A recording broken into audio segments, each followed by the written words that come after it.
Stay right there. What are you waiting for? Kill him! Kill them both! No, wait a minute. Is it money you're after? I'll give you as much as you want. May the saints forgive you, because I won't.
What the fuck is up, Joe? It has been almost 2 years, but it has felt like shorter because we've stayed in touch for all that time. And obviously, I've been a fan of your work for much longer than even the first appearance on my show. And I'm really excited. And I want to shout out right at the front, just because I really like Robert. And I think I would consider him a friend to me and a friend to the show. And I know he's a friend to you. So shout out Robert Stark, episode 69, Cosmoplatonism. Right. Well, Robert was just over for the first time in New York City in his life, and he came over to the Philadelphia airport, and I picked him up, and he spent a week over on the East Coast, and we attended a new Ritual Press. That's Matt Pegas's, alt-lit, party house with Dan Baltic and other people in person, Lev from Break the Rules. We had that little thing going on. That was in June. Yeah. And, it's me and Robert are very close. I mean, he's now, the problem is he's in Santa Barbara. I was in Frisco for 4 years, so I'm kind of now all over the place in Busan, Korea, or just Philadelphia or New York. I'm trying to figure things out. Oddly enough, I was in Burbank, California again this year for another job, but it's just at this current moment in time in the economy, I'm everywhere. But yeah, Robert Stark. I don't know. We haven't recorded a podcast in forever because me and Robert just are friends now and we just talk whatever. But yeah, on this show, I think it was 2024 when I came on. I think it was last year, almost 2 years, I think. Well, Joe, it was kind of cool because you were kind of considered to be very cool, edgy, transgressive, all the things that I know you like. And a lot of the podcasters who followed me were like, you fuck with Joe? And I was like, yeah, of course I fuck with Joe. I'm like, I'm Hoppa. And it's like, totally makes sense. And I've peripherally known of him for a long time. And I've always thought he's fucking cool. And we have a lot of the same cultural references and touchstones. And so after you came on my show, I noticed a few months later, some of those other podcasters were kind of like asking, oh, let's have Joe on. So I was happy that, I get to be a little avant-garde and a little of the first. Well, my DMs are open, so I don't, you'd be surprised in DMs who, because if people say, oh, that guy, he's weird, though I don't DM him or I don't get to the primary source. So I don't know. I mean, who's to say who knows who anymore? But yeah, it's very interesting on the X sphere anymore. I don't think Twitter's real. It's now just X and this kind of silo universe we're in, and things have gotten way worse in psychological operations. That's all I'm going to say. It is a carnal ground. I mean, Twitter, X, whatever you want to call it, it's absolutely a carnal ground. It's the ghost worlds. Everyone in it is a bit of a hungry ghost for different things, obviously. It can feed their desires in different ways. And I 100% agree. I just wanted to say I think it was cool, Joe, that you came on my show, sort of like, not a first, but definitely like, like I'm trying to not break into like alt lit or anything like that, but I have had alt lit people ask to come on my show now. And I just feel like it kind of broke through the gateway, at least the first gate, when you came on, simply because you were already part of it. You are an author, and you have like a huge body of internet work as well as Yeah. real life work. So thank you so much, Joe. I really appreciate it, and I'm really looking forward to this conversation. But I'll tell you this, I was never on a label, never on a publishing company. As weird as that sounds, I don't know if it's circumstance or just as much as I would like to be on a label, it never really happened. And I think in this day and age, you really have to do everything yourself, even though in the age of AI, where you could literally get a robot and do things. It's very strange. I think internet art is rapidly changing, and my close friends just all do video art or, internet art and things like that. So I don't know. I even think the term alt-lit is kind of a weird term because it's like there's post-alt-right, Groypers, alt-lit, X in the same silo, but then it's like, do these people, is everything the same thing as, Basil would say, the media market literate thing. Huge fan of Basil, but it's just, I really can't say, I don't like being fit in boxes. I just have associates, it's like, I really like what the Warrior Philosopher is doing. And, he just had a show on today with Jason Drajani. And I remember. Oh, he had another episode with Jason? Yeah. I've been trying to get Jason on my show for a while. But he, I think the Vajrayana bro, the tantric stuff, I think it kind of freaks him out, if I'm being honest. No, it's funny because I took it for granted, when I would go Countercurrents in New York, he would be the headline speaker, and then Emily Eucas would be opening up for him, and I didn't think nothing of it. And I see everything change where it's like, well, I like that the Warrior Philosopher is kind of really close with him. And for a bit, he was saying he was an Asian Aryan. And I was like, well, Godspeed, because it's not my word. It's whatever you make of it. It's very much of a situationist thing. I don't even know if it's because in this, on X, it's not Twitter of 10 years ago. It's basically owned by Elon Musk. It is some weird Republican deep state thing that basically uses, kind of rage bait, paranoid, hysterical, it sounds like it's white nationalist. It looks like it's white nationalist, but it's rather this kind of Trojan or bread and circus thing to push certain agendas or something when it's really got magnified. And it's really weird what's going on X. It's hard to say if this is an embodiment of culture war, Trotskyism, or we're in a hall of mirrors, and we really are, we can't really do microblogging anymore. I don't think the answer is blue sky. I think that is a horrible, don't ever do blue sky. But what I am saying is that we don't have ownership over our data anymore or what we're writing. It's hard to imagine that 10, 20 years ago, people had their own .coms and their own websites. And I think we've lost that because instead of uploading your music on mp3.com or your own website, you went over to MySpace Music, which then became Bandcamp, which then became Instagram, which is now your Mark Zuckerberg is your landlord. And it's at that point where we're seeing this kind of divide frenzy where nobody can really, everybody's relying on these free platforms, and then your landlord will erase you out of hate speech or some weird law, or you'll get buried in algorithm, or they'll delete your data. So I'm kind of at that turn where eventually, I think maybe next year, probably in January, I would like to start my own website with a GitHub and a .com. I mean, there's already Pilleater.com, but that's technically a Substack, which is a different version of WordPress that offers everything for the normative audience. But I'm talking about HTML. And so my good friend Fodcam, who I know in person, he worked for, Adult Swim and $1 Million Extreme. He bought AsianArianism.com again. And he says, listen, I want to make this site way better. He owns a website called 3D Testosterone. It's a fantastic website. it's kind of he kind of was a precursor to the internet Christianity Milady people, and he's never cited. People know his work. In fact, there's a weird theory that Liminal Spaces, very first video, Fodcam recorded that in his backyard, and he showed me in person, and he showed the date, and I was like, wow. So Fodcam pretty much invented liminal spaces, and now everybody's saying that.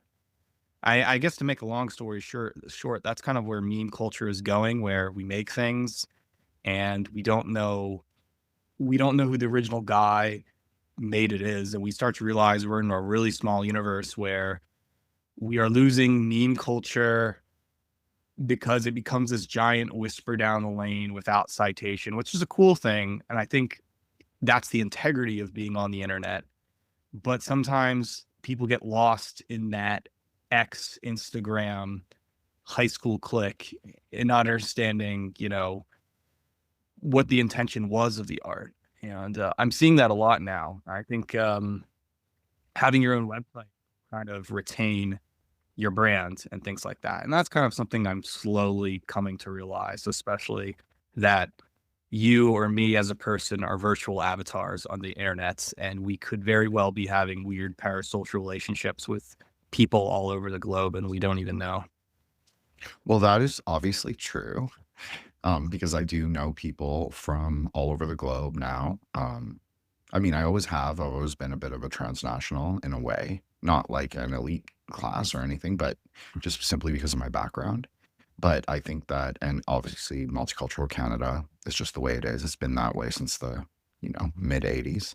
So that's absolutely true. But I mean, you touched on it the whole time. Everything that you said, I think, was talking about like the ownership of words, the ownership of, even if that's even not even possible, maybe that's not even possible.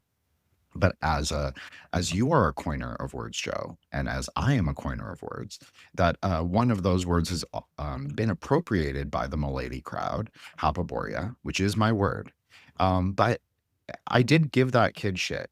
I'm just gonna cop to it right now. Like the warrior poet guy, he did use it once, and I was like, why the fuck are you using it? And it's not because I think it's the only can come from me, or I'm the only one who can say it, or like bring it into reality or breathe it into reality. I don't. But I like what you said. There's a specific kind of socio-political, and we'll call it mythological, or maybe it's mythopoetic context to which that, at least the way I envision that word, it exists. Just like how Asian Aryanism also has those kind of undertones of like a mythopoetic kind of well, we talked about this in your first episode, like syncretic kind of like recreation, but also like something new. Well, I think it's an old word. I think it's an outdated word, because it's kind of like if you look at Wojaks and then you remember the Foo guy, the Rage guy, it evolved. It took a decade.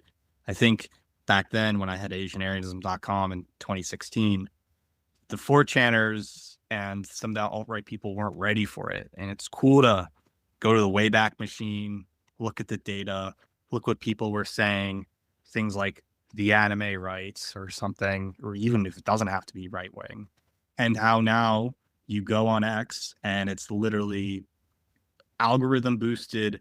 White people are becoming Chinese. This is the future. White guys that like China based. And it's just like, and then and everything seems to be about Japan this, Japan that. It's a very strange thing going on. It's very Asian centric. And I think the word Aryanism is funny because It's funny. offends girls. And I've had people back, how could you say that? That's like being a serial killer or something. But now it's like, now everybody's an Aryan. I came across a weird account where it's like Indian men got to get with white women. It's our Aryan roots. As Aryans, yeah, the Indians love that. That's their fave. Back then, but I think today, when push comes to shove, you don't use the blunt words or say, "Oh, remember this." You just let it be. You let it morph into something, and I think that's the enjoyable part of the memic culture and seeing what you could throw in the ether. And you might want to remind people, but at the same time, as the artist, you're just like, well, whatever. It's your own child. Your child now 10 years old. He has a consciousness, there's no ownership over everything. Life's a gift, not a privilege. I agree with you, Joe. Just for the record, I agree with you, and I also think it's like it's very like punk. It's like very much our generation, right? Like we did like mimetic magic is kind of like the it's like the single word, the solitary word, mimetic ezine. Like it's like in the ether. It kind of belongs to someone. Kind of has qualities, maybe philosophical qualities, we'll call it. But you're right, it exists kind of also by itself and also in people's perception.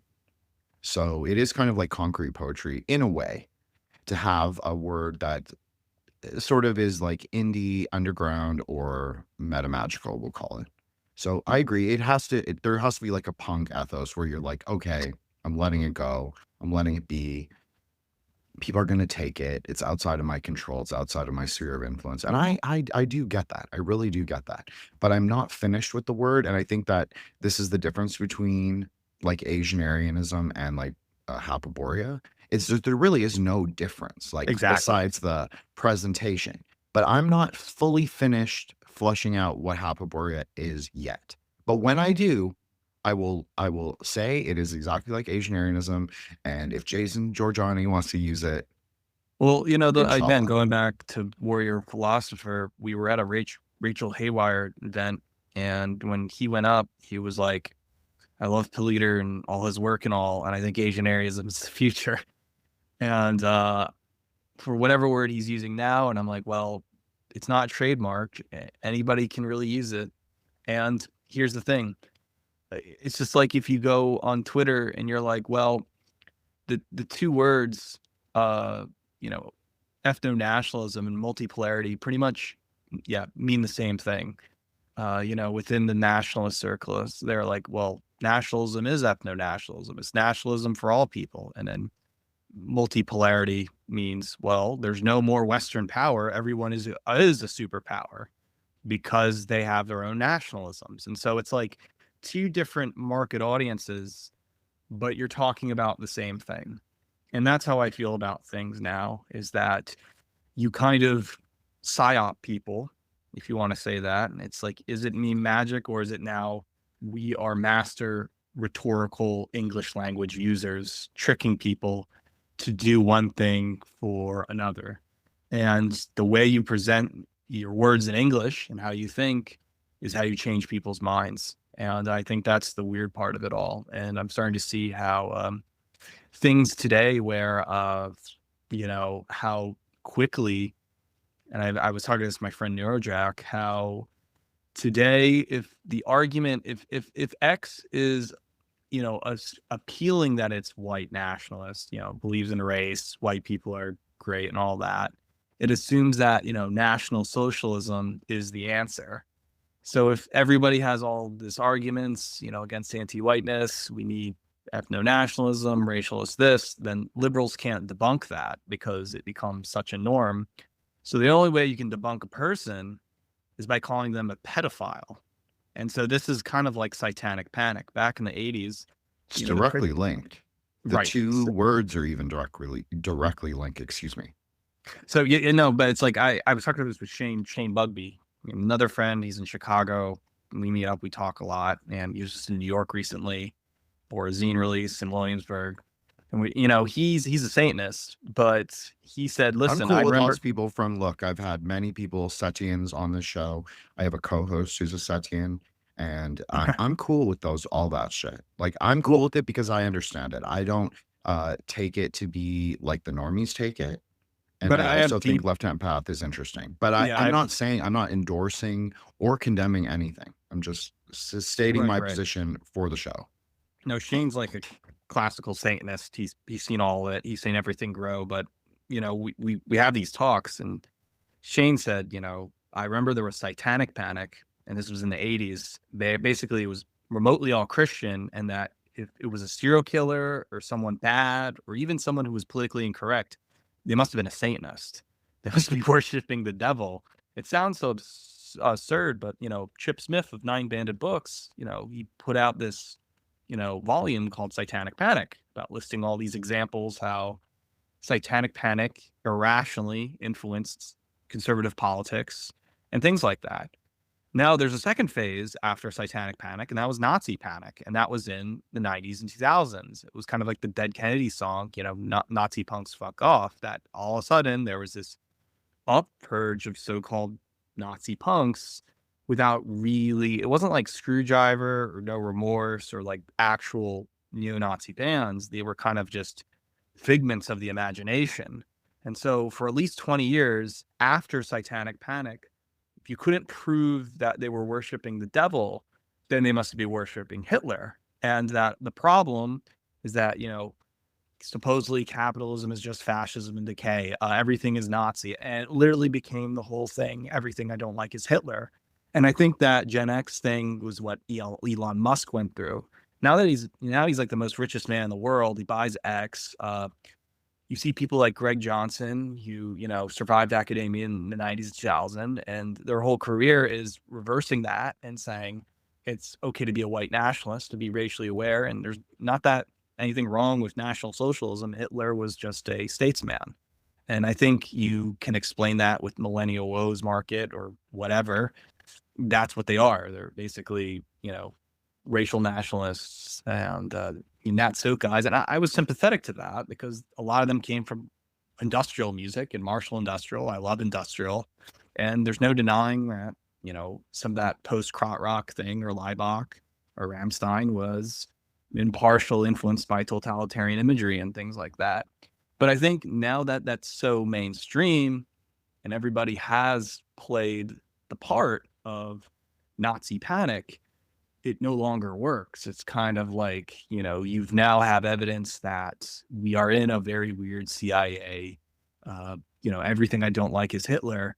Now that you don't have arguments to debunk what is National Socialist or those totalitarian things, we're going through pedophile panic. And I just wanted to end this real quick and say, if you go and search on X right now to discredit people like Nick Fuentes, you don't discredit them because they're irrational in their politics or argument, because you can't debunk National Socialism because everyone knows it's common sense now. You say he rapes kids, or he there's no evidence of him raping a child, but it's this assumption that it's the thought that matters or his desires are unethical. I think that's very dangerous to have this pedophile hysteria going on. And I'm now seeing it that whenever you are politically incorrect or held views which are anti-liberal, against the liberal status quo, it's no longer that you're a Satanist, because Satanism is now a part of the construct, as Shane Bugby knows, or it's not that you're a Nazi. Doesn't really work when Trump's in power and everyone in X is sympathetic to it. It now must mean that it doesn't matter if you believe in National Socialism. You must be a pedophile. And then it's like, well, where's the evidence? Oh, he was sharing a video. Oh, he likes the art of Trevor Brown. Oh, he likes Peter Sotos. And it doesn't explain why people read William Burroughs or Dennis Cooper, who, Dennis Cooper being a gay writer, and, his novel like The Sluts or the George Miles Cycle, talking about rape and abuse and what's it mean to be a gay man in those situations. That doesn't mean it's pedophilia. It just talks about how abuse creates the queer condition. And so I think that's what's happening right now, is that we can't even be punk anymore because there's this now weird Epstein accusation that all the elites are pedophiles and we're all in a cabal of possibly being members of NAMBLA, which is absurd. And I've now understanding this because I've had people say Pilleater's a pedophile, right? But it doesn't make any sense whatsoever, because I'm a family man and I do my own thing, and I'm there's nothing wrong with me. I'm just a very smart intellectual from upper middle class family. I don't know why they would be saying that, but they will say it because it's this weird Foucaultian power dynamic, just because bad people think bad thoughts, which is absurd because liberalism believes in the free will of all possible thoughts. So now when you have a society that's in favor of transhumanism and men becoming women and or acceptance of gay culture. Hey, they can't be thinking they want to be kids or going into a woman's bathroom. That's not pedophilia. Pedophilia must mean abuse, or like even the notion of liking a woman who's thin and pretty. That's now somehow pedophilia or something in that you want to abuse and take away or something. And it's going to an absurd line. But yeah, to make a long story short, I've been seeing this all over X and from both the left and right. Well, misapplication of a word. It's very Klopothic. I know I'm getting a little Kabbalistic for you. I know that you get it, Joe, but I'm gonna go a little. Yeah, go on. But it is very Klopothic. And it's very, it's a specific klipa, actually. It's the klipa of Gevra. It's the accusation of something you yourself perhaps are guilty of, meaning that people who do have interesting, perhaps peculiar flags in their bios will call other people, pedos or whatever. But it's like, okay, as you said, Joe, I'm also like I've described myself as like a third culture, multi-culti, Asian arfag, which is obviously true. But it's not about engaging with like sick ideas. It's about just engaging with your own mind, and then also like literature and the culture as it presents itself, and sort of like deconstructing it and understanding it perhaps more rigorously. It's not about endorsing. Right. So for me, I just try and take things very conceptually, which is I understand is an imperfect hermeneutic for many, the non-shape rotators out there. But for certainly the parapolitical community, not that parapolitics is wrong. This is what I've sort of come into realization of. Parapolitics isn't totally wrong. There is a deep political layer to everything that happens that we don't see, that if you just want to call it bureaucratic or just mean it in the Peter Dale Scott way, who's like a big libtard, that's fine. I think that there's an element of that that's true. Or if you want to call it deep state, whatever. But I also think that like the sort of culture that is built around parapolitics online, especially because on Blue Sky, they will do this too. Any kind of age discourse, any kind of like, and I just want to say for the record, like Joe has kids. Like I forgot how many you have, Joe. I know you had a baby the last time we spoke. I apologize. But yeah, like I only date people my own age, just for the record, just be very clear about it. Like very close to my own age. And so like plus minus 5 years max. And so for me, I just see it. I see it so clearly that people love this label, that are associated with parapolitics, that will call everybody it, that will say anyone associated with anyone a problematic, and like especially the Epstein stuff. Like, let's be honest, like that's not even the word, that's not even the meaning of the word that as they're calling it. So the words clearly have no meaning. So Wittgenstein obviously right about everything. Just burn the books, I guess. Weimar Solutions.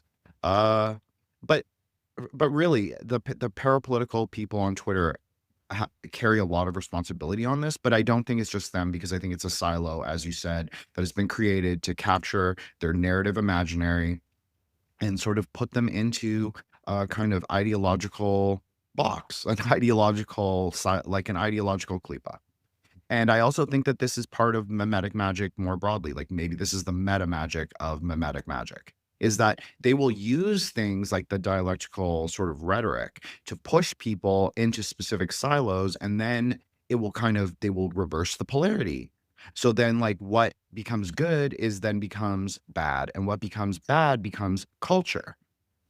And so it becomes like very decoherent. People don't know what the fuck's going on. Like, because we saw this, like you saw, Joe, you were online for this exact time. I remember I would log on. It would be like, your blue PFP. I'd see a turquoise, sorry, not blue, turquoise.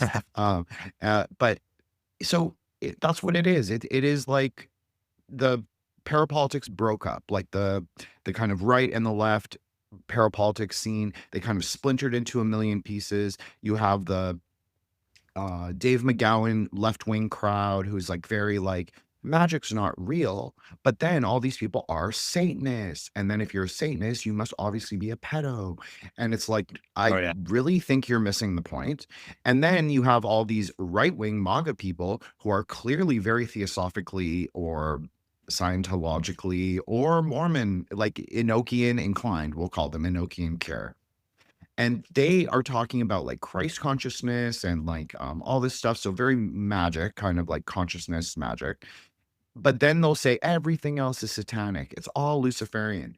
You guys are fucking Luciferian. You guys are the ones perpetuating this kind of like, we're truthers and we're looking for the truth. And you don't even know what that is. You don't even know what the contour of that looks like. So all of that being said, I'm sorry, Joe, I kind of meandered, but No, it's always good because I learned from it. I mean, I just want to say, what I note about 2025 and this year in review for X. Again, I don't try to call it Twitter anymore because it's not even Twitter. I think Twitter's long gone dead. It's the spirit of X now. It's a black color with a weird. I would put it this way: X is the Republican faction of the deep state, and Instagram is the Democrat faction of the deep state. They're both the same family. It's just that how do you divvy up the generations? If millennials are Republican leaning, they're on X. If they're Democrat leaning, they're on Instagram. And then Zoomers are on TikTok, pretty much. But yet they're all silos, and people have lost their internet independence. Kind of brings back internet sovereignty. Right, It's Eric S. funny- Raymond. That's right.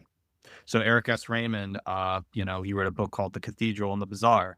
And he said that, when he invented the internet and helped create some of that and create a lot of open source platforming, he described that the internet might succumb to a world of the cathedral where all politics, ideology, and how everything should operate is like a church, and that the bazaar, free markets, is where people are liberated. This is where Curvis Yarvin got the word, cathedral from, Eric S. Raymond and Nick Land. And they commonly nonchalantly go, yeah, that's a word Eric made up.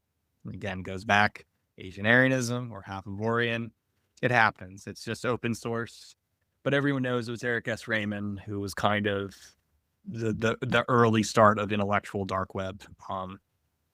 But it's important because, if you go on X, you don't really have that much freedom when you have algorithms going against you. Your friends like your own tweets that get 5. In fact, I did a little experiment. There was a video about a month ago that was being shared of an Indian guy flashing his, penis to some white woman Taurus. And I just retweeted it and took some gang stalkers, tweet that said something about white women. I didn't think it would blow up. I just wanted to keep a note to myself because I have a community archive that naturally mirrors and saves my tweets. And then it blew up and it got 59,000 likes. And then all of a sudden, 300 people started following me. And then the gang stalkers come in and say, well, plagiarist, he stole it. And I'm like, well, it's slop, right? I mean, the people who I kind of have this theory now, and I don't think it's theory. I think this is true. There's Twitter accounts under 100 followers with scannable handle names, and immediately they close their DM and they say kind of the normative party lines, or they say something because I think they're doing it to get a reaction out of you to then screen cap what you write and then report it back to a group chat. And these group chats, I'm just going to say it out loud. They're ran by people like Zoltanis and Thomas777 and kind of the weird dark markets that Basil talks about. And this stuff wasn't big a decade ago, but I think that dark marketing really started post Discord around 2020, and that's where it gets connected with Dime Square and some of these liberal elites that pretend they're anti-liberal only then to push a certain agenda to sell things. And it's the same thing. It's kind of like the Yankee and the Cowboy War. There's the transatlantic elite and the Sunbelt elite. The Sunbelt elite being the Sam Hyde party, and the transatlantic being that of the old democratic world of Gen Xers who don't know what's going on, but they work together because the Dems have to tell you to read Compact magazine to get, American Renaissance / countercurrents viewpoints digested for you. And it's crazy how you could just, put a skateboard on and, be a guy and be like, hello, fellow kids. And then or reading safety propaganda or something like that. And well, but Philip Best of White House supported it, guys, and it's not some proxy war to support a Republican cause, and it is, and that's the funny part. And that's why the gang stalkers or Indians or CIA agents, it does sound like a Philip K. Dick novel, and it is. They are just here to report you and put you in the hall of mirrors. So you slip up and you say something, and then you could have police knocking on your door or whatever used against you out of ideological reasons. But at the same time, I enjoy it because I just feel like if that's the case, you might as well be an internet prankster in the tradition of ytmnd.com or eBomb's world, or the something awful ideals, and fight what you have to say. But again, just saying on the words being using, they want to make sure they think you're stupid, and they think you're a part of the masses of stupid people, because smart people, they're bigger than that. It's like the algorithms support when you're say the smart things or not. And even if I have to say it, I'll use my own terminologies and say, like, listen, one of my favorite things to do is, it's not worth to get in arguments with these people anymore on X. So if you're going to be downplayed, you might as well go on Jackson Hinkle's post and be like, oh, Eurasian futurism, anime realism, and these terms we make up, and then relink back to your blog. And sometimes it does work, but it's worth to have an argument if your letters are saved. And it's like, going back on the pedophile thing, it's just that the reason why I'm so cautious and like now understanding the psychological warfare behind it is that it makes sure to shut down our arguments for Eurasianism. It's like this. All I can have to do is play the word game and say, listen, Asian sexuality is not homosexuality, bestiality, or pedophilia. Again, Asian sexuality is not homosexuality, bestiality, or pedophilia. There's people like Tim Rogers Jr. or Jamie Stewart of Juju that, those Gen Xers, they continue to say, well, no, it is a type of queer culture. Just I like Asian women like I like men. Well, that's a little disrespectful because you're conflating the androphilic attitude with the feminine ideal. And that's why the pedophile accusation comes in, like Dennis Cooper says. And listen, there's already, intellectuals in those spheres like Thomas Spink, who his whole life was, intellectualizing bestiality because he was a zoophilia. He did have sex with animals. And he still has a brand where there's a podcast called Zooier Than Thou that talks about the zoosexual lifestyle, and even had a controversial episode of zoo sadism. I just want to pause you, Joe. I'm sorry. I think this is a really interesting point. I know this is sounds a little crazy, especially for the show, which is mostly a magic show, but I actually think it's really important what you're saying, because there's an idea that I talk about, which is like geo-ontological relations, which I'm lifting out of indigenous feminism. So very leftist kind of framing of kinship relations. But I don't take it in a leftist way. Now, what does this have to do with zoophilia? There are scholars in that kind of indigenous feminist standpoint epistemology that do personally believe. I do not personally believe this. Like, be very clear. I'm not condoning this. I'm against it 100%. I think it's gross, and I think it's very weird and very paraphilia, and I'm not comfortable with it at all. But they are actually talking about this. But then you come into ideas of free agency, consent, and like, are we the exact same thing as animals? So obviously I'm a Buddhist, so I disagree. I disagree with all those sort of points they make. But for them, it seems to be a kind of return, with a V, obviously, to a kind of primordial or a kind of like well, they would call it a decolonial state, or a pre-colonial state, maybe, where you could have closer kinship relations with animals, which obviously is, I don't know, it just seems like almost like transgressive in its ideological form for the sake of transgressivity. It doesn't actually feel like most people, this is not something pragmatic that you could like roll out to people and be like, this is okay. But at the same time I'm saying that, there is an increase of awareness like just the general awareness, especially for people on Twitter who like to consider themselves high IQ or at least above midwit status, we'll say. And they all of them, like every single person on Twitter, like they know what a furry is. They know what like all this shit, like all the sort of like subcultural and um I don't know, like artifacts of that sort of I'm not trying to call it a kink. It's not really kink, but it's like that, whatever that is. So they know the contours and the periphery of it. So I do think it's interesting how those things get generated. But as I always say, like we don't have to take them in the sicko way.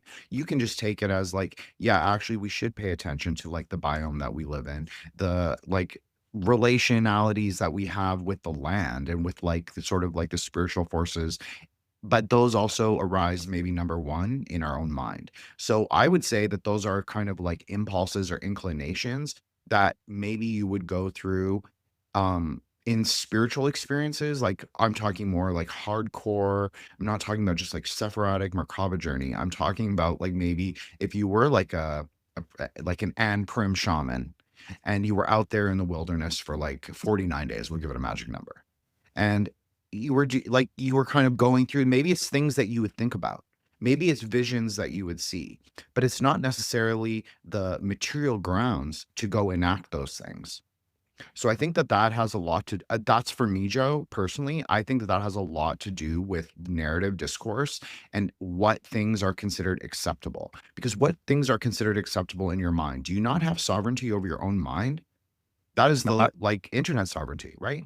We well, don't it's really have internet ethics. sovereignty, Well, right? I just believe in ethic. I'm virtue, and I believe in virtue ethics, and that's for a long time. I say I believe in charms and showing that. That's why recently I say I'm straight edge, is because that's a part of the tradition to put down ethics. It's not liberalism per se. It's more like you should know what right and wrong is. You can know these things, but that's what I was saying. It's like if you believe the elites are all pedophiles, then you're believing a certain morality of the world that it's evil people in power and they all must be an Alex Jones vampiric pedophile elites. And it's not that they care about the action, it's rather the unethical thought. They don't understand where I'm gonna make a weird citation. It's like Andrew Tate in his one video that got him popular, and Andrew Tate said, I watch really violent videos, and you think I'm some sick freak, but actually, imagine if you're sitting in Paris one day and terrorists come in with guns. If someone shoots me, if someone shoots the guy next to me, I'm like, oh, see that coming, I'll kill them because I have a violent mentality to save people. And there's some truth to that. All boxers and fighters feel that way of the world. And that's what the liberal prides itself on free will and all possible worlds and wherever the rhinestone goes. But it just can't imagine if you think unethical thoughts as the crime. And that's exactly what George Orwell wrote, is that when you think of something, it's now criminal. But again, as long as we can think and be philosophical and understand ethics and have standards and be critical, then that's the important part.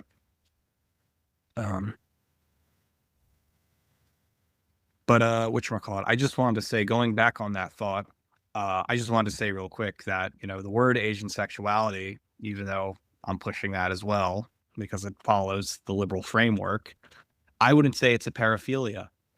Homosexuality, bestiality, and pedophilia are paraphilias defined on Wikipedia, and paraphilias are sexual interests that don't reproduce. Asian sexuality, you have a Eurasian child and you have family. So that's pretty much normal. If you throw a white person in Korea or North Korea and they grow up thinking, I speak and use Korean or speak, read, and write Korean. I see myself as a North Korean. I love Kim Jong-un. Therefore, this is normal. I am a Korean person. So it's language is a category of the mind, and it's socially constructs the individual to belong to that. Now that's normal. So I wouldn't say it's a paraphilia. It's only the orientation now is about desire. And I think desire is hated by our liberal system, because if you had true desires, you would destroy the equity and egalitarianism of that some desires are more equal than others in a weird way. Well, some desires are. I mean, I'm comfortable saying that, Joe. Well, it's just like I'm being facetious, like it's a George Orwell I thing, know. I'm but just pausing. I'm just being. it's just like if I was to tell people, what is the subculture behind things? You're talking about subculture, and I remember in graduate school, I read Dick Hebdige, an English guy. He writes about, why subculture matters over culture. If you have a culture that's liberal and capitalist, then you get subcultures that, break down, but all follow the main big C culture. And these subcultures are kind of futile and, they were countercultures, but subcultures are the conformist ideals. So that's why subcultures are important, because everybody in their Twitter bio seems to be a pro North Korean, national Bolshevist, or I'm a nationalist. But, it's like that one meme with the anime girl.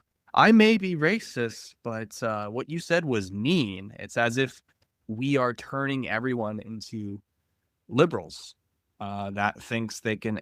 I would say it's a Gabriel Rockhill position of they're turning everyone bourgeois. Bourgeois, if you want to say it that way. And this is why people got really upset over certain particular words, where you kind of create glitches within the system to normalize things. Minor attracted person.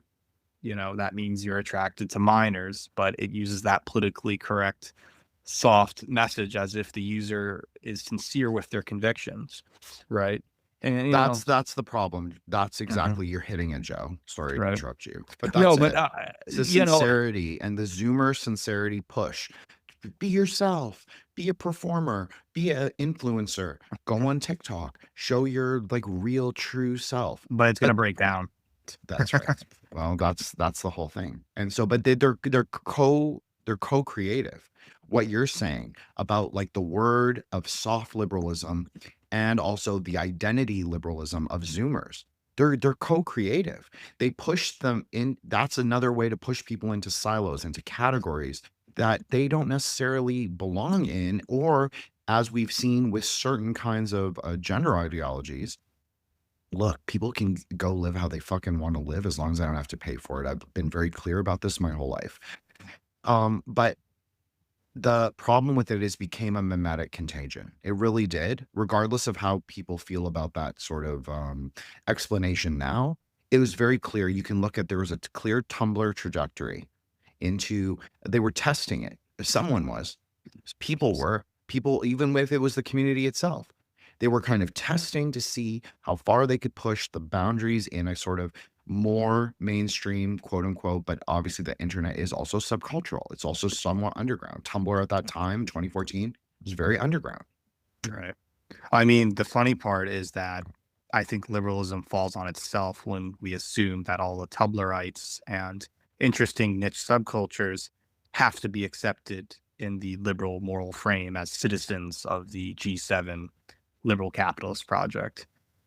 I'll probably change the subject here and think about how, because I'm interested in these things and I've been making memes forever and having a normal TikTok or, whatever internet presence, indoor jokes then become memes. And earlier this year, I made a joke about Save Sleazy, which was, well, basically, I was watching Shredded Nerd, and he was talking about the performative male, and he said the word, but then somebody else I knew in person said the word too, and I just made a joke about it, and then I guess it got 1 million views on TikTok, and then people were copying and pasting it on Instagram, and I have zero presence on Instagram. I only have like a little public account with 200 followers, but only then when they heard my voice and I was getting pictures of Curtis Connor, and I didn't even who care of Curtis Connor. I just took the pictures from Shredded Nerd's video and just redid it and just put it out there. And then I was like, well, this is just stuff white people like. This is what Christian Lander already wrote in 2008. And then all of a sudden, friends were saying, no, can you make a video like this? Like, none of the memes I make are original, because just like how you can copy and paste on X, well, people were just DMing me, my friends being like, no, I got a script. Can you just like do these and get these pictures? And guess what? On TikTok, there is the auto cut function, and you just do that, and you get 6 pictures and 7 pictures and use the most public domain. And then you don't use an AI voice, you just voice over it and have the text follow it. And I guess people love that soon enough. And then when you actually had control over that, then people want to make it a storyline and all this stuff. You know, and just going back on us, people don't believe you and me know these esoteric topics. Like, they get kind of scared that we're talking about controversial topics like we're doing right now. And yet, if I told someone in a meme-friendly style, you know, John lives in Astoria, Queens, and his favorite philosopher is Peter Singer. Whoa, based. How did he know that? It's not that I know that. It's that that's what's going on right now. And I think that's the funny part with meme culture, is that it's true. It's not a fantasy. This is like what's actually going on right now. And, you know, people use these, you know, weird words, elite ball knowledge. I don't think it's elite ball knowledge if it's out and open and people are doing these things. And it's so funny that if you know certain things, you must be evil and a bad person. And I think this is the weird part where, you know, I was thinking of Max Weber. The power knowledge games is that the elites know certain things, how the world works. And if the common man knows it, he immediately gets thrown out.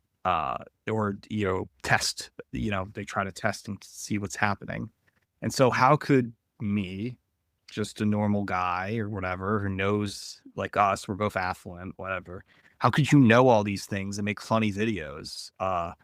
That's the scary part. And it's like, it's not scary at all. This is just like what people think. It's a form of pretentiousness, but also a problem, because so many of these people want to say that they're nationalists in their bios and they have sex with animals.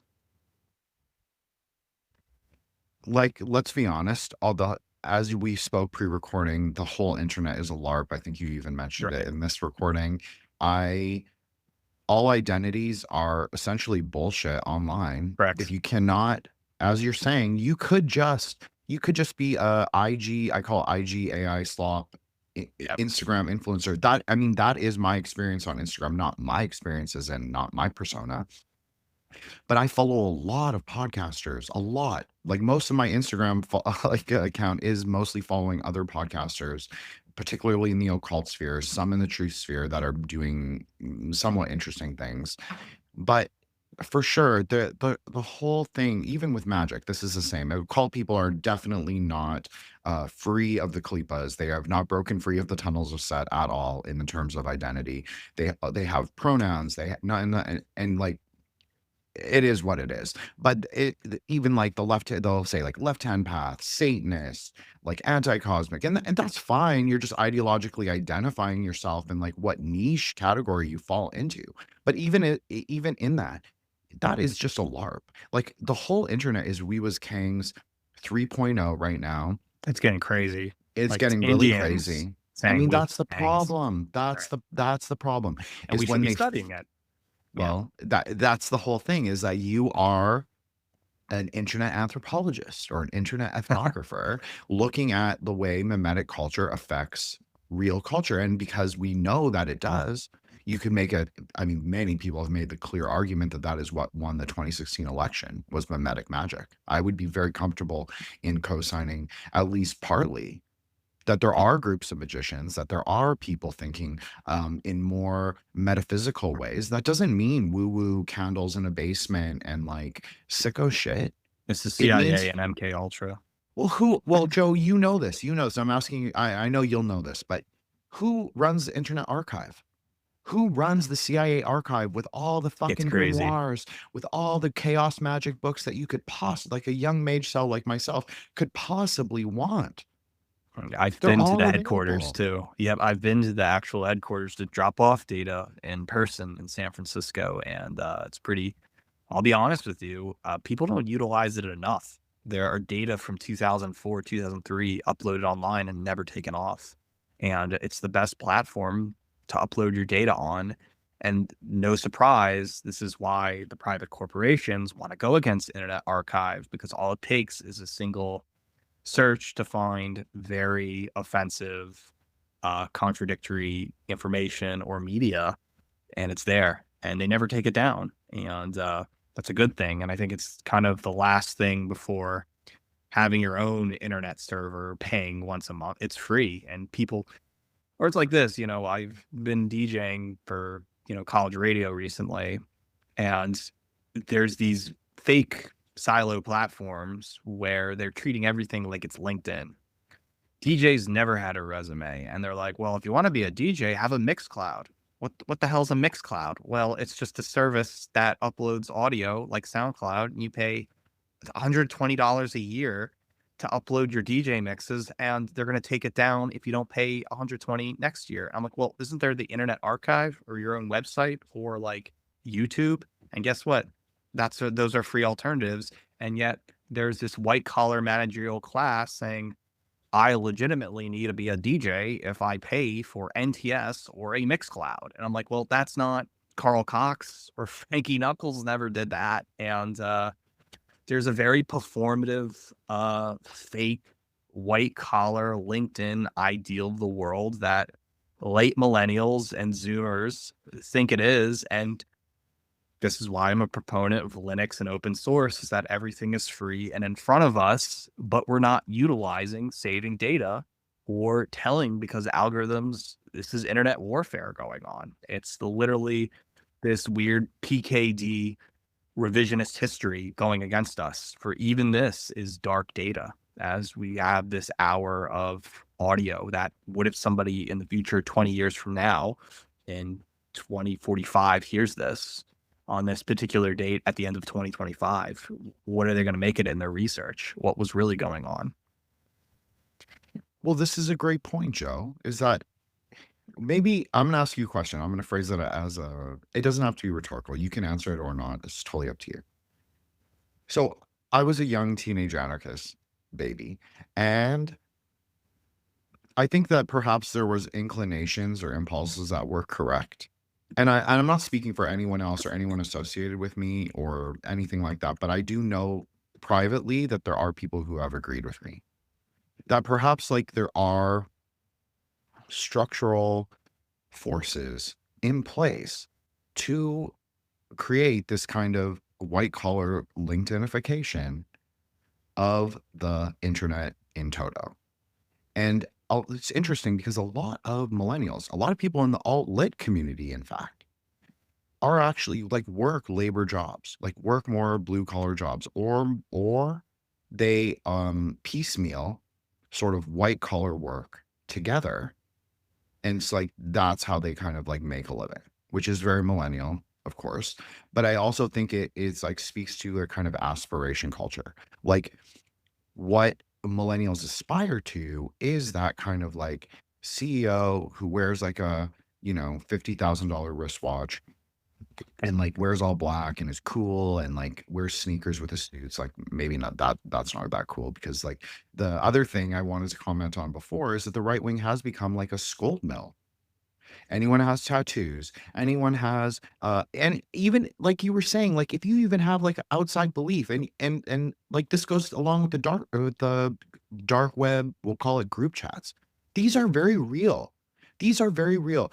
If you've never experienced it, it is really real. You can be hot with people 1 minute, and then the next minute you will totally see the engagement fall off because you've said a bad word or you've talked to a bad person. Yeah, it gets even more creepier. I will tell you that, my one friend Neurojack, I don't like Discord. Discord is obviously going the way of Slack, but I don't know if you heard of YT Combinator. It's by what's that guy? Sam Altman, whatever. They get a bunch of young kids, they put them in the Bay Area. When my Save Sleazy meme was blowing up, my friend Neurojack was screen capping their chat. He's in there as a spy, and they're basically saying how I'm a bad person, how this Joe Nally is evil and all that. And yet in my DMs, none of them will ever contact me like a tweet or anything. They know of our existence, but refuse to give us power. And this is from a big white collar corporation. And so this is what the gang stalkers and CIAs and the Indians are doing, is that they don't want you to gain power and have the dialogue. And I've heard something about this a year or two ago about how, the new dehumanization is or was making sure you don't exist in dialogue, which is a part of the plan. But now I'm thinking it's this weird East German Stasi ideal to say negative shit to you until you just give up and get depressed and get off the internet or touch grass, or they're throwing these weird words, and they just don't want you to do these things because they are getting, I don't know if it's paid or if they're doing it because they're bored, or, my friend Fodcam says they're all trailer trash from whatever, but I just feel like it's all orchestrated. It's like there's another chat called Sweetie Chat ran by Matthew J. Donovan. And, he went to Columbia, and he's, all this kind of alt lit. And, Matt Donovan was like, no, we met in person. He's like, no, I want you to chat. I think you're a good person. I know you're controversial, but just be in the chat. We just need you. And then it's like, I speak my mind. And then what do you think? I have the white woman army against me of normies. They want to be us, but they're in it for status. And yet you could shut your mouth and you could just screen cap and spy and things what's going on with the latest, what they're doing. And that's what everyone does. But again, truth to words, it's not who you are. And I'm very much solid. It's probably why I'm not on a publishing house or people. I'm a very truthful person. I just want to be your friend. And, my friend, that's why I have real friends. And I know everybody's in parasocial relationship.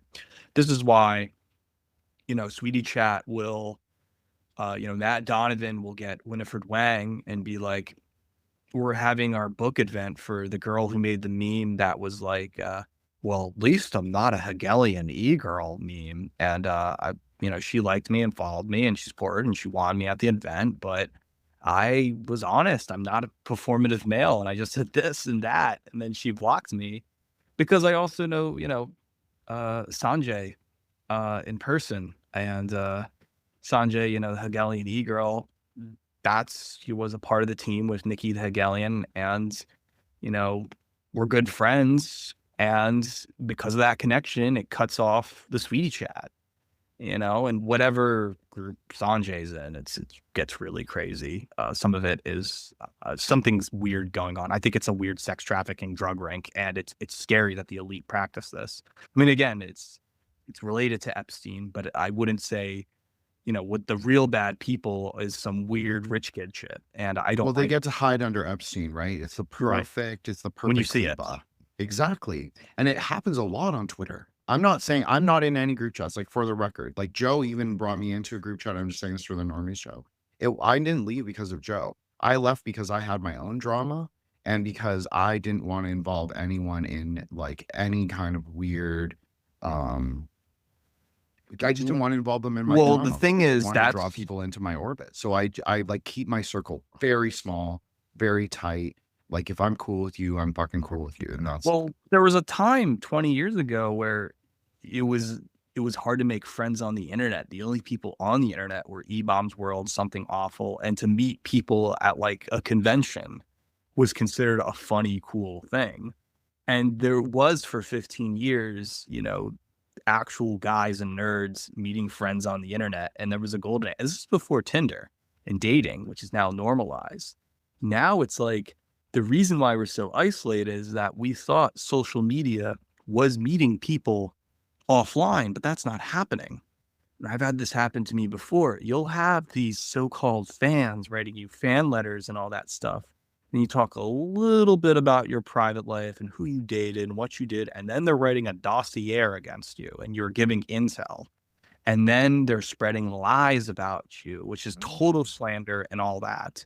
And this is how they get people constantly. And it goes back with the pedophile insult is that, maybe it's a generational thing, but I remember back in 2011, you would just be you on the internet. And this is before Discord, before Telegram. And now that's considered weirdo to show your emotion. Cringe.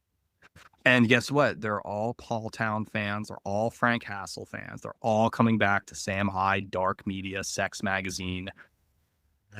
This is why I'm divided among these people. It's like, That's why you should just lie and troll all the time, is simply because if they were really your friend, you would meet them in person. And I'm not just the guy who made Safe Sleazy, right? We have legacy brands. We're artists trying to do our own music and art, even though we're anti-liberal in thinking. It's just, I don't know. It's a very, like you said, are millennials trying to be this like fake Patrick Bateman?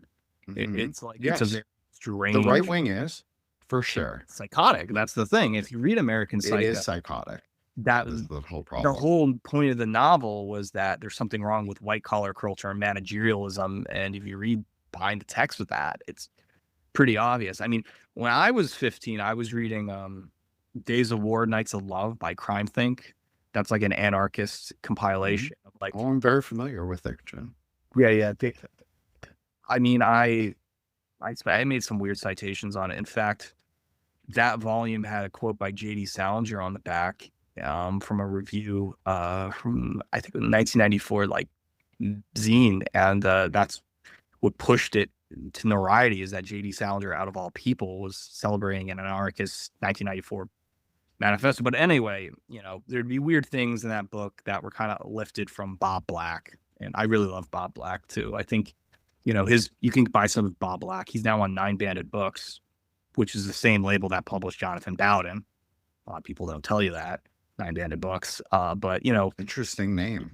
I the like Nine Banded Books, Bob Black, Myth of Human Rights, What's Justice, his new books that are writing are fantastic, and they're just under the radar because he's so, this is what philosophers do. They think, and he's like a traditional anarchist philosopher from back then. And he's just saying, well, this doesn't make sense because it's my free will. And some of that, it lingers with me too, about how we should think about the world. I mean, some people became libertarian and, they say anti-statism. I mean, for me, it's like, I love, Alain de Benoit on Arctos, and I wrote for Arctos when it was under Constantine van Hofmeister for a bit, and now it's under a new or new group. But I like some of that because it's this weird intellectual jujitsu of sorts that people like, even like Alvin Plantinga does about God and other minds. You can justify the existence of God because other people believe in God, just like liberalism.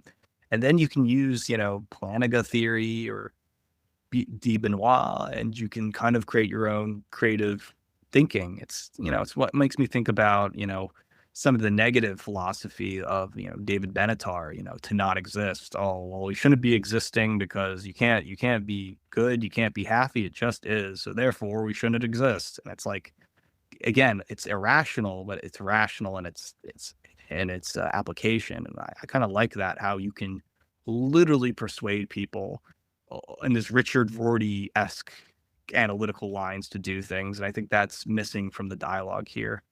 And I think what's happening is that if you were sincere with these convictions, people think you're ironic, and it goes back to the performative nail, this subculture thing that we're seeing right now. What's happening on the internet? I remember, early this year, there's one, fan that really liked my art, and she was like texting me every day. I was very cautious about it. And then when I gave her my zine, My Abused Asian Girlfriend, oops, doesn't talk to me anymore. I wonder why. Well, that's a way to vet, to see if I'm a real person or not. But she has her own things going on. I'm probably was just the centerpiece for her album release party earlier this May, but I won't say her name, but she knows who she is. I think my friends do. But hey, we both like Trevor Brown. I get it. We're part of the AXA network, but you can't be friends with everyone. And I think this is the realness between you and Patrick Bateman, between you, who are your real friends versus, and this is like kind of my split with Greg Johnson, even back in 2019, is that as much as I liked his intentions and his writings, I just literally didn't like the gangs, the blackmailing, these things people did not believe, but it's like pretty much, I just can't, the contradictions. And eventually it's not that you're a bad person. People call it a falling out. I just think it's just a change in the direction of how you think about things. And, and this is pretty much why we don't belong to an egalitarian canon. In fact, it's even more traumatizing. You know, the government had this thing called Operation Midnight Climax. What they would do is they would send a pretty woman to like a hippie or an American communist. They have sex, and then in bed, she's like, "Oh, tell me about your personal life."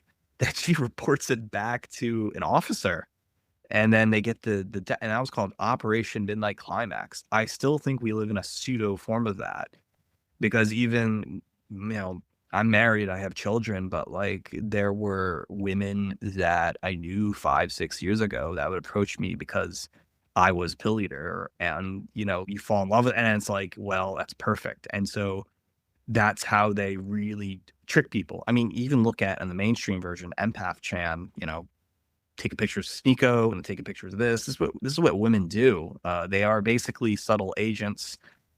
They will play with your feeling. And I experienced that too. And then this is where, you know, we can go on a different topic about men and women dynamics, but women Well, I play. want to talk. I want to end on Safe Sleazy, Yeah. but if Let's you save that can Safe tie Sleazy. in the male female dynamic, might be a good way to move into that. But other than that, you know, as an artist, you know, we artists, I'm not going to lie and say, you know, I'm this or that and be inauthentic. Authentically, I've always, you know, I've written this on my blog and my book, Suicidal Asian Promiscuous, that I am an anti-liberal. I believe in the reality race. I believe men and women are different. I believe we are inherently violent, just like animals. I believe we're in a dialectic materialist working situation and we're dictated by the space we inhabit. And if you deny any of those things, you're not in the dialogue because the dialogue is moving fast, where it's transhumanism against, you know, the world of anti-liberals. And as long as this is why there's so much discourse. And this is why I also try to ignore labels like left-wing, right-wing, because I just think Become it's like, increasingly stupid. it's stupid because it's like, you know, Tooth and Nail Records has MXPX because they're Christian punk. But if you didn't know that, they would just be punk. And so that's what it is. X and all these platforms are like Tooth and Nail Records. We're basically edgy Christians, edgy and it's like, well, that's not the point, because you could still be an anti-liberal and question these things which are really going down, and the environment's getting really advanced. And this is, you know, I'm an art critic. I went to art school. I do my art. I learn every day from my art. But as artists, we innovate and make new things. As much as people want me to make more Safe Sleazy, I would, but it's like, well, I also want to make new things. I want to try something different. And when you make new things, like I'm just doing a DJ gig right now, nobody's uploading their DJ mixes on Substack. Who knows if that pops off and you were the first to do that? Then it becomes all relative of who you are. You're not some grifter. You should do that, Joe. Right. You're not a grifter. Like that was a really popular word in 2019 post Unite the Right, grifter, because they started to realize people were out to make money. Of course, we're in a capitalist system. But the point is that it's not about the money when you make art, when you realize everything is falling apart, because to be authentic with your art, it's not a profit incentive. It's more about a spiritual self-discovery, doing the impossibles possibly, and showing people different ways of thinking. And that's a part of the dialogue. You know, I took a break from writing because other family things and trying to do visual arts. And I think most people, they don't know how to do it. I'm seeing a lot of stupidity on X, but I'm also seeing stupidity on, you know, Instagram and Blue Sky. And again, I'm at that point where it's like, I'm just going to start my own website with FODCAM, and me and FODCAM in person, we're just going to do our own thing and do our own Y2K virtual post Milady thing, because we're both sick and tired how our art went a different way. You know, it's not like we're asking for the platform. You have to make your own platform at this point. And I think if there's anything good about Safe Sleazy, is that people love Safe Sleazy because this is what people do. It's a normal phenomenon to be a DJ, to live in Bushwick, to make a zine, to, you know, and for my background, you know, as an ex-Asian studies major, it's like, well, they think, well, why are you so focused on the Asian girlfriend thing and Asian culture? Well, that's the thesis of before I even started, was that we are becoming a weird Eurasian society. I mean, I'm not the best at explaining that, but now people just wish, couldn't you just be normal like Hassan? Couldn't you just be normal? Like, that's what I feel like constantly. I feel like, we really like that, but we just want you to be like PC and blue pilled. And it's like, it doesn't work like that, because even people will give me gripe because, did you know Joe attended Unite the Right? I'm like, yeah, for all the right reasons. I had no idea somebody was going to die. We just attended because the Robert E. Lee statue was taken down, and a bunch of weirdos showed up, and there was fights, and that's like a punk thing. It's not that protesting is protesting, but again, it's so funny how people will, if I had someone once tell me, or somebody slander me so bad, and it's like, listen, Pilleater is a Jewish alt-right neo-Nazi pedophile sadist, and it's like, I'm like, don't you think all those words are, I don't know, not true? I'm not even Jewish. It's just, why would you believe in that line of thought, like a Weekly World News article or something? And I'm just, well, at this point, I guess it's a part of troll tradition to do that. And as much as I like forces which are thinking outside the box, I think we have to focus on the positive influences of art, but also be good thinkers like what you're doing, and continue to, find the niche. I spent a few years writing. I might do a new season of writing, but I think I'm just going to make an album instead. There's not enough good music going around. And try to do that, and then do some video art and see where that goes. It's, even if I have to write the article about Asian sexuality, I will, but it's not important at the moment.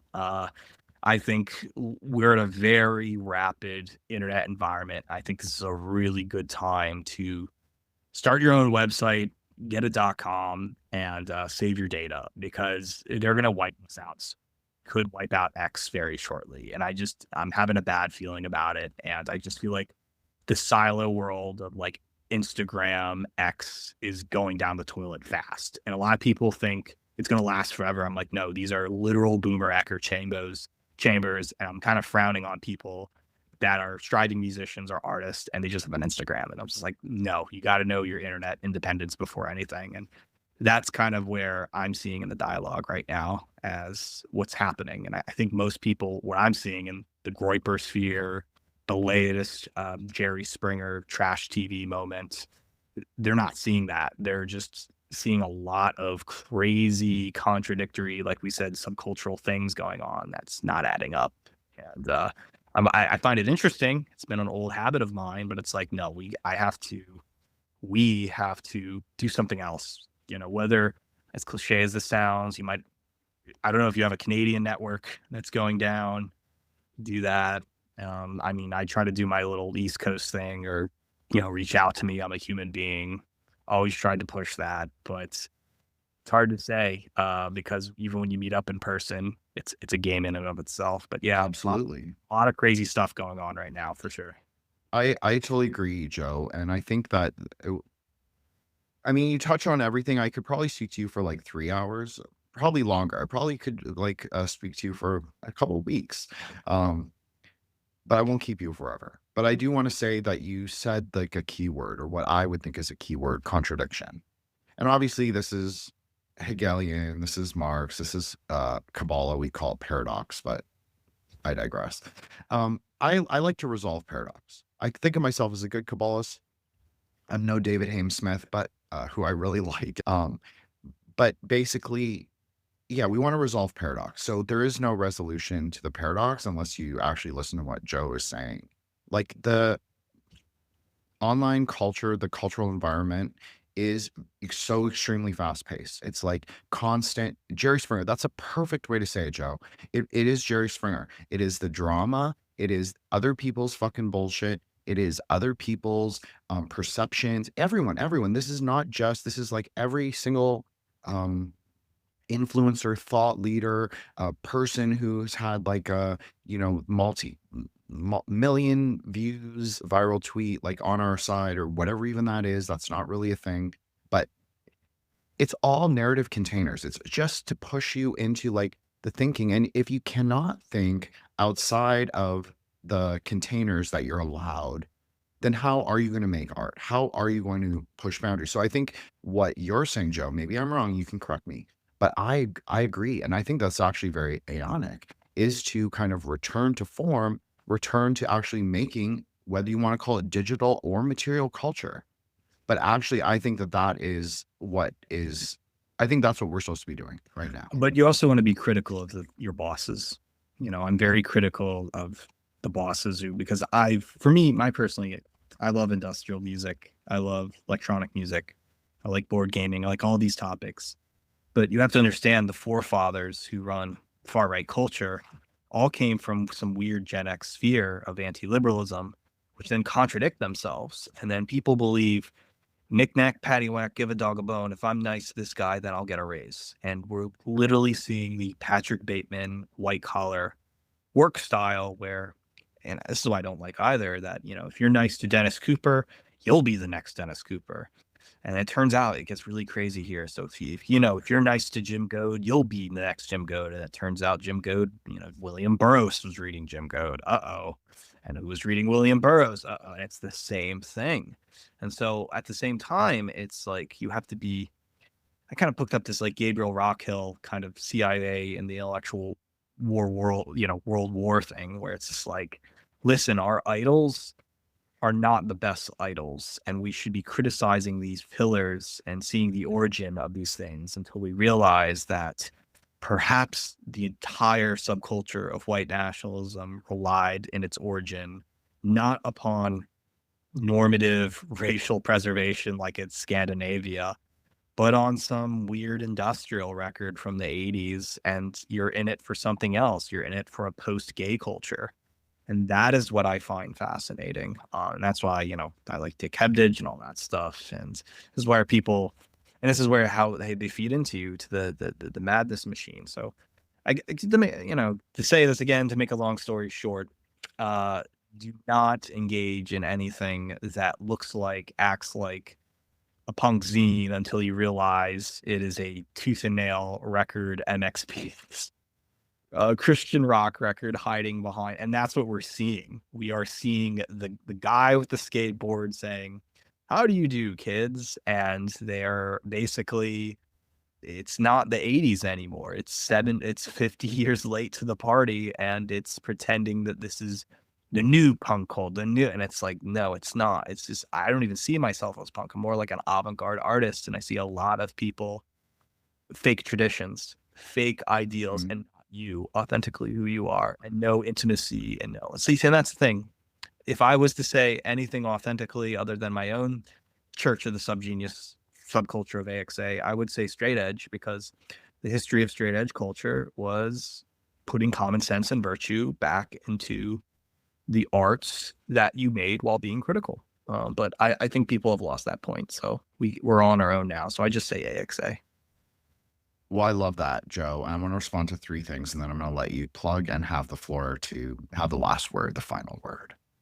Not the last, because you'll hopefully come back. I won't have to wait another year and a half to reschedule you. Oh, no, you could contact me anytime. Okay. I'm always and open. Joe has always been cool with me, just for the record. I'm just teasing him a little. But Joe and I have always been cool. So I just want to say that. I fuck with Joe. I consider myself peripheral to the AXA network, but I hope that Joe considers me a part of it. Oh, yeah, that's what I'm saying. And it's public domain. And that's why I'm saying AXA is just a placeholder. It's just Absolutely. What if science. That's why I've always been saying for years, wait until somebody, when I die or some other kid comes along and says exactly the same points, we'll say it. I mean, this, Wasian is only 3 years old. I don't like Wasian. Nobody, just for the record, I don't like Wasian. Yeah, but nobody was saying Wasian before 2021. That's the crazy thing. But Wasian is the better term. It's a semantic warplay, and that came through whether you see me Magick or Push. So I don't care if AXA. That's what I'm saying. AXA already existed before my concept of it. You had Giant Robot Magazine, and that was pretty much AXA for 90s kids, and no one thought much. It was white male, Asian female, Asian male, white female, and Optic Nerd by Tomine, and nobody thought of it.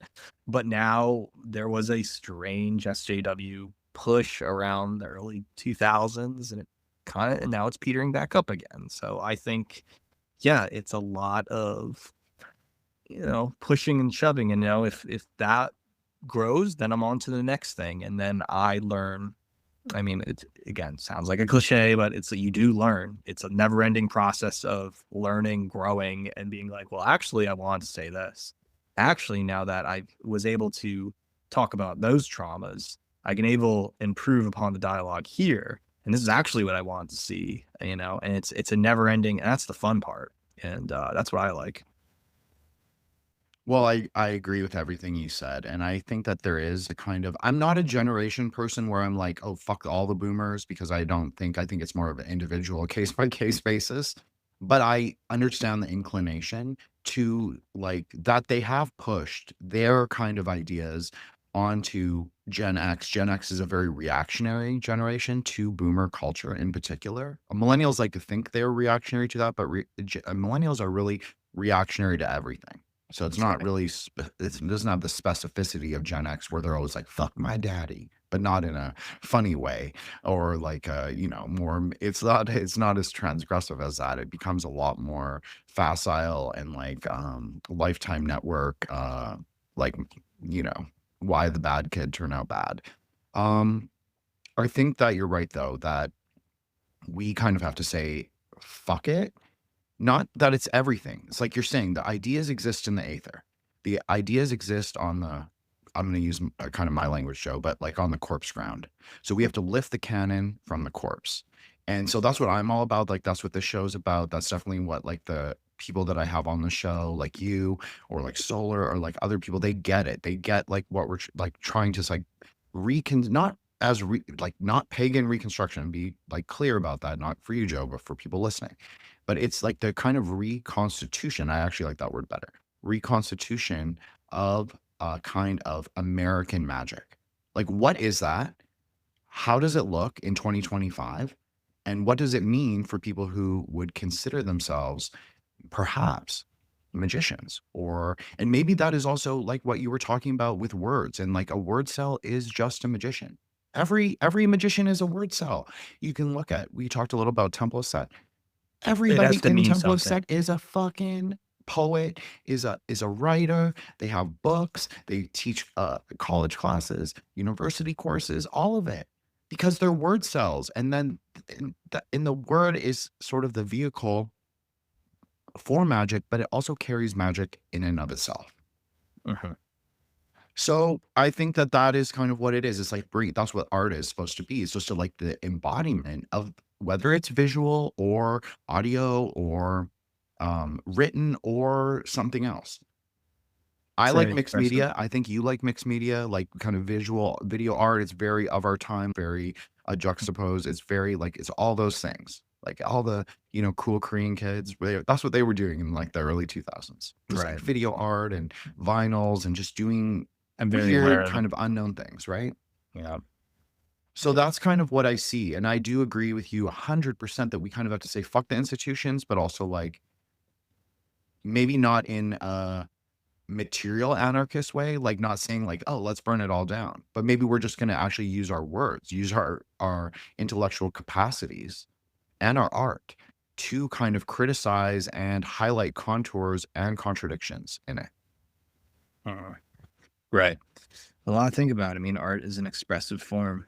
It's it's a language, but it's also what makes it different from just pure language is that it expresses, and that's what art does. Is it's an expressive way of thinking, and but it's also not just thinking. It's how um, you can form ideals together, and it can be a leisurely thing, and we have a natural motivation to create things. Whether how we express that, even if it's a martial art with your body, it's the mediums we choose is a way to organize our minds, is the way we organize our thoughts, and all that. Yeah, but yeah, it's weird. We have this technology here, and we still don't understand it. Honestly, we're being bombarded by ready-made programs. That's we have to gain our control back, and that's what I think what academics do. That's the whole point of writing a book and creating an index and doing a Chicago style citation, and making I'll have a new article up on my website soon enough on Pilleater.com on the Substack where I have it's pretty big. It's the Plastic Music Encyclopedia. It's going to be a weird curveball, but there was a 20-year-old website or websites of the Plastic Music label ran by Ronnie Martin, who I've talked to and did podcasts with him many times. And he was kind of a Christian synth pop musician, and the Plastic Music label were very similar Christian synth pop electronic musicians as well. And their years were pretty much the year 99 to 2004 or 5.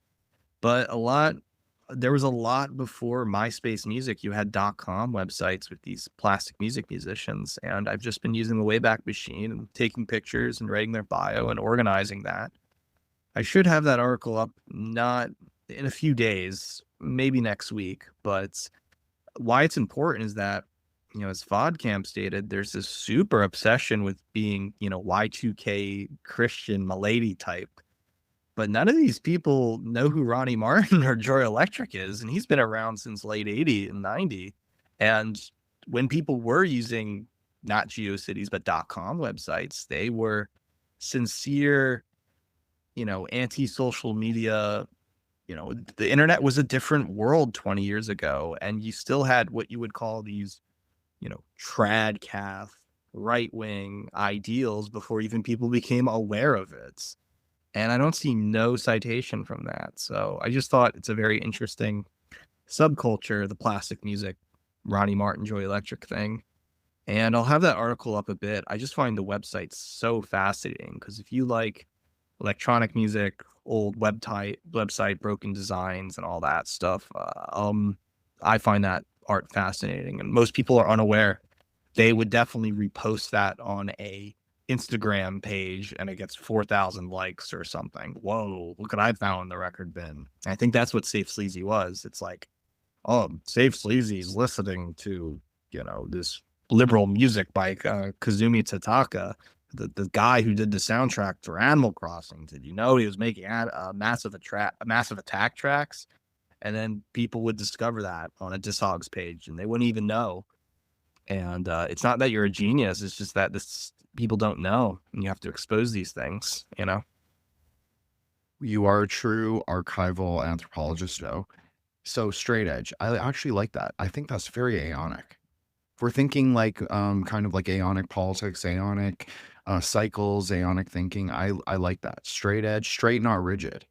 That could be a good thing to like kind of revive from 90s punk culture. Well, it's like this. It's charms, right? If a Buddhist, you probably know this too. If you have a business, at the end of the day, you throw salt outside the business to make sure no bad customers come or the ghost you get away. Well, you're kind of doing that charming and ritual for your own politics and identity. Well, you can't say you're 100% straight edge. You do agree with the values of it. So, on my about page, I make sure if you scroll all the way on the bottom, I'm like, okay, my record label is Chom Charity. I made it up, and I like WPRB Princeton. And here's the funny part. I like Spiral Tribe sound system of the free techno movement. I'm not English, but I like the aesthetics and the ideal. I like the Partridge Family Temple because it's part of pop art and Satanism. Then I say I like Process Church because I like Skinny Puppy. Oh shit! And I like You're gonna Straight get in Edge. trouble, Joe. So I'm just kidding. I don't care. I'm telling you, you put up these signs like you do with stickers on the back of a truck. You don't have an argument. You don't have enough time. So you tell people what you are. It's like why people fly the rainbow flag.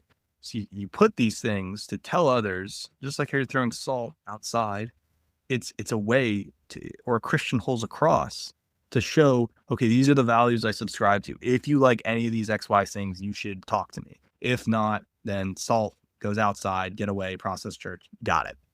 And so that's kind of what I do, and it actually works. This is why I use Peter Missing's Missing Foundation logo of the martini glass to say, listen, I subscribe to Peter Missing because he's straight edge and the party's over, and this chaotic magic happens when you align with virtue and you as an artist. And that also like Kaim FDM and Sasha Konietzko and Ash and all For the that. record, I like Skinny Puppy and KMFDM. I just want to say, for the record, I am cool like Joe, but I'm not maybe as cool as Joe.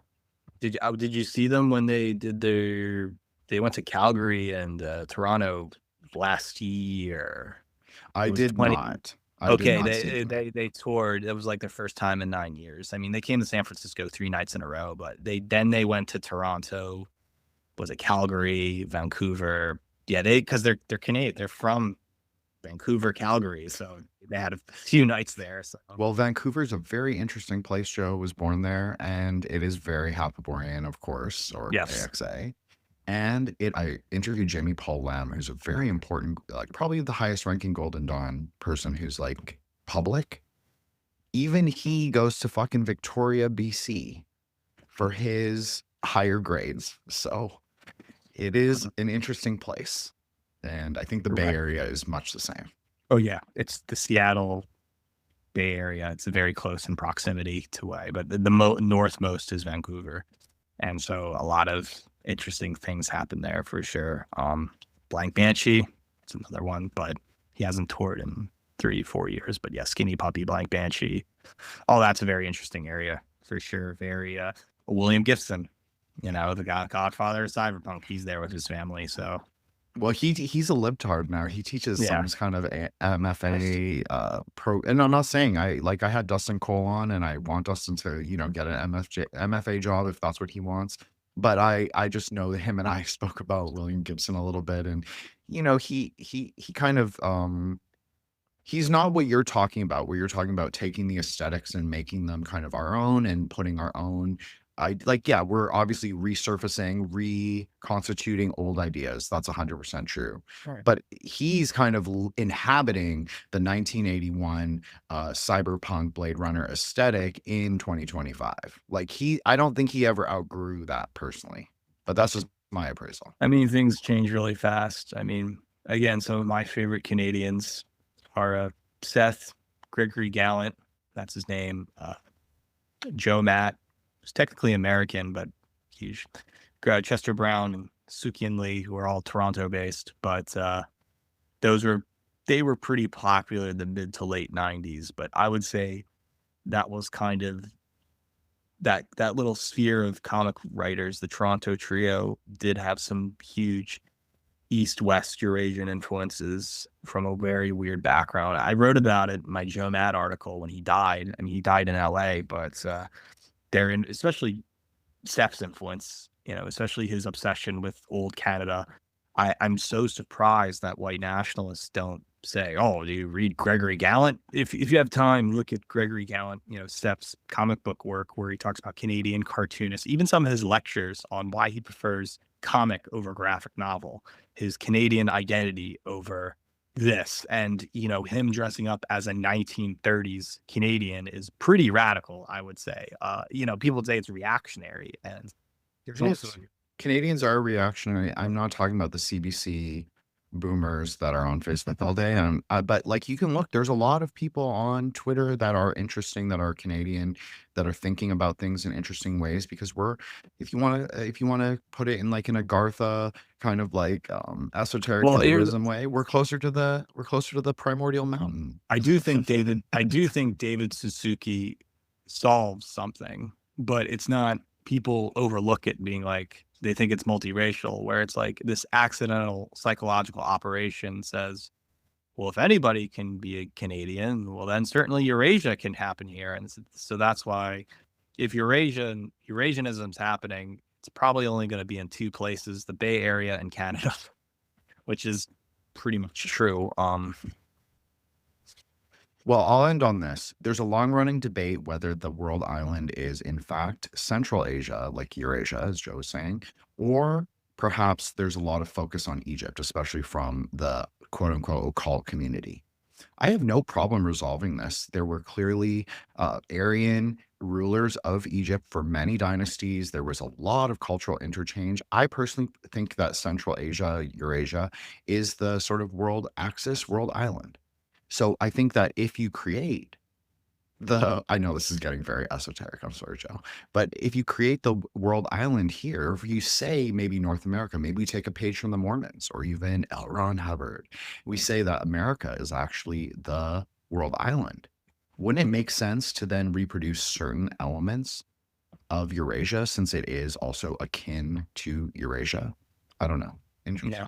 Well, again, I think Canada is probably the only culture that's acceptive of, white and Asian relationship and Eurasianism, simply because you can bypass it by saying, "Well, I'm a Canadian, and Canadian means being half Asian." And it's a funny way to not say the loud part out loud. And I think that's why you hear the thing in America threatening to move to Canada, is because they want an identity that you're not even allowed to have in America because you would be considered racist or something. While Canadians think racism has something more to do with not accepting the Canadian standard, whatever that is. Well, it's we're the Hawaiians of the North, I'll say. Less jungle, maybe, but definitely kind of fucked up in our own way. And I just want to say, for the record, I actually picked the title card, the image that I'm going to use for the title card, before Joe even came on, before Joe even and I agreed on a time, because I knew it was going to happen, because I always know those things. But it is actually Christian Hosser for Jimmy's, the infamous skate shop from LA.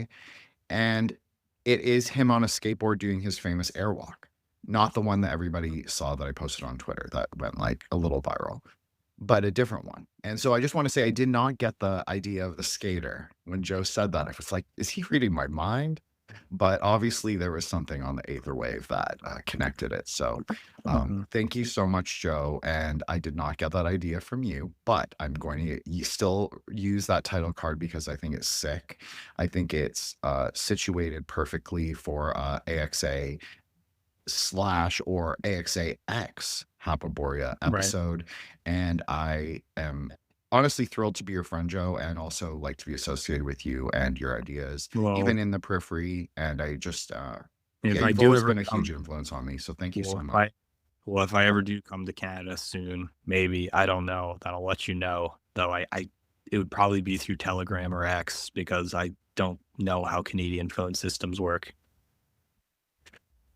I will definitely add you on Telegram after we're done recording, and of course, anytime, Joe, like you want to come up, I don't know.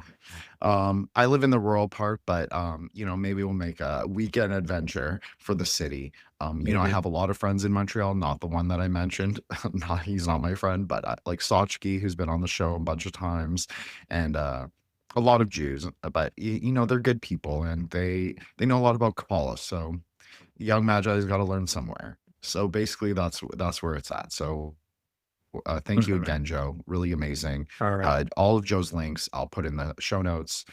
His Substack, his books, his any articles that he sends me, I will definitely put it in. And just really incredible. I'm grateful, truly. All right. I'll talk to you next time. Okay. Thanks, Joe. Have a great night. You too.